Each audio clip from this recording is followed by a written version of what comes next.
লোকটি বলল, কেন মহারাজ, সারা রাত জলে ওই কনকনে ঠান্ডায় কাটালাম যে।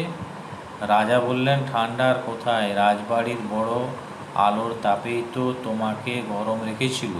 তোমাকে আরও কঠিন সাজা দেব। গোপাল শুনলেন কথাটা। পরদিন রাজার কাছে তার আসবার কথা, কিন্তু গোপাল আর আসে না। রাজা অধৈর্য হয়ে গোপালের বাড়ি এলেন।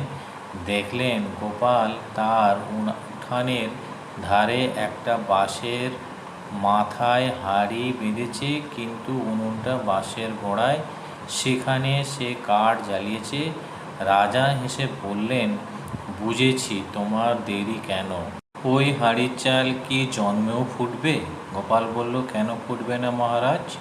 মহারাজ, দূরের আলোর দিকে তাকিয়ে যদি এক বুক জলে দাঁড়িয়ে লোকটা গা গরম করতে পারে, আমার হাঁড়ি তবে ওই উঁচুতে থেকেও মাটিতে জ্বালানো উনুনের আঁচ পাবে না কেন? রাজামশাই এবারে হেসে ফেললেন, বললেন, বুঝেছি গোপাল, তোমার ওই বাঁশের মাথায় হাঁড়ি আর মাটিতে উনুন, এসবই আমার ভুল শুধরে দেওয়ার কৌশল।